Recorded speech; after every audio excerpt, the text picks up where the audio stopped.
If you've ever stared at your laptop wondering, where do I even record this thing? Or how do I edit without losing my mind? You're in the right place. Today I'm breaking down the best tools to record and edit your podcast, including the pros and cons of Zoom, Zencastr, SquadCast, Descript, and even traditional editing software like Audacity and Adobe Audition.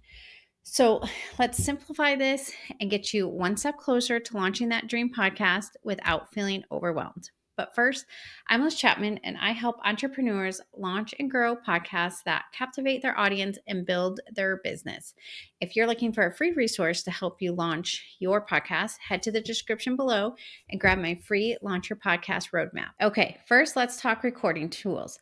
Because if your audio doesn't sound great, people will click away even if your content is amazing.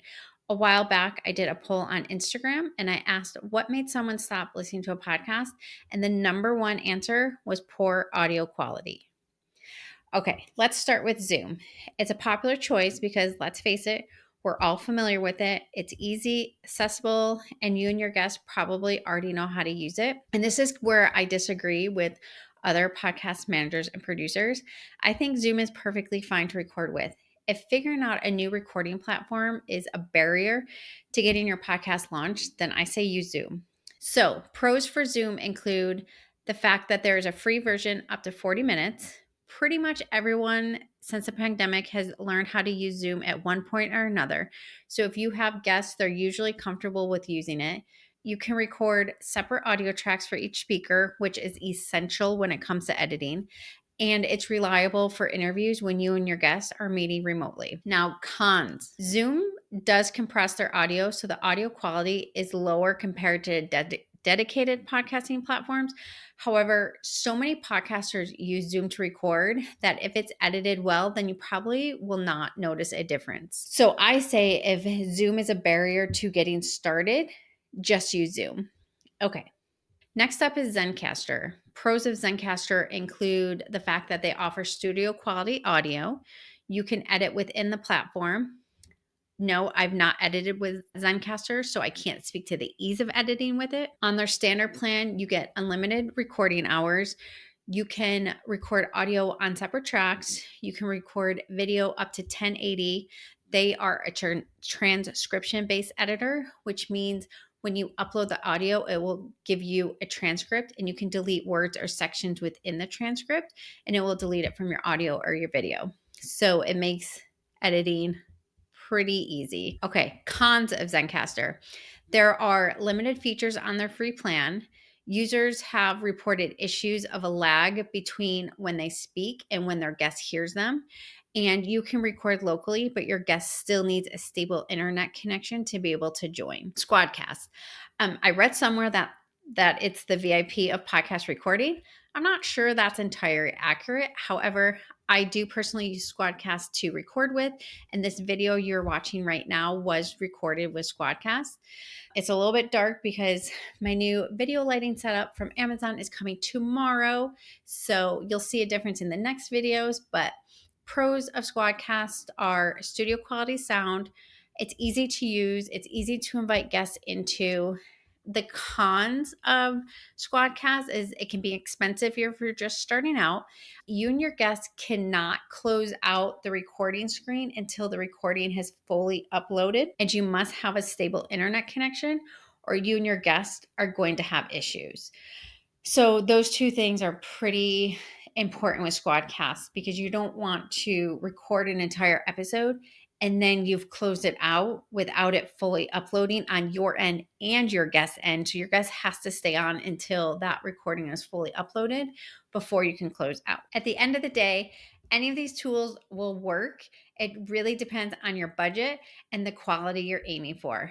My advice, try them out, see which one feels more comfortable for you and your guests, and then go with that one. All right. Now that you've recorded your podcast, it's time to edit your podcast. And here's where new podcasters tend to get overwhelmed. But don't worry, you've got options. You've got lots of options.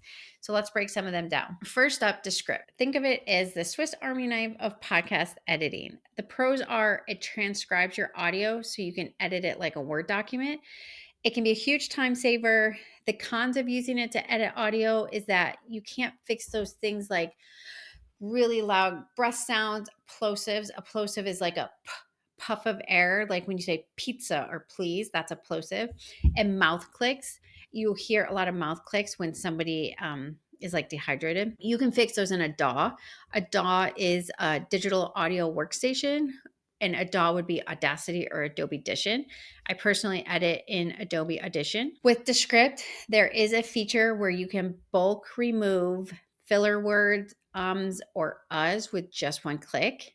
And while this sounds like a huge bonus, I'm putting it under cons because if the is too close to a word, it can sometimes remove part of the next word. If it's part of a word, gosh, I can't even think of a word off the top of my head, but if it's like has that sound in a word, it will take it out of that word.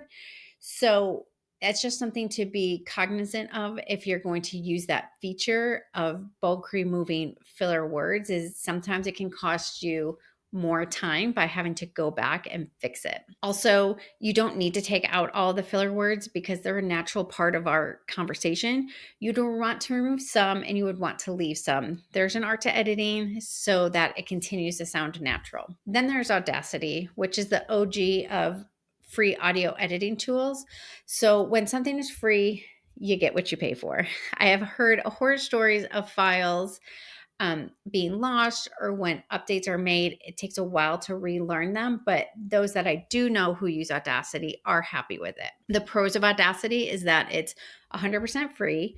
You can find lots of editing tutorials online, and it's a really great option for beginners. The cons, the interface can feel a bit clunky, and the learning curve might frustrate you if you don't have a lot of time to put into learning a new system. If you're just starting and want to keep costs low, Audacity is a really good option. Just be prepared to spend a little time learning the basics. Finally, we've got Adobe Audition. In my opinion, this is the gold standard for professional audio editing. This is also what I use to edit my clients' audio. So pros are it's insanely powerful. It has lots of advanced features for mixing, mastering, adding sound effects.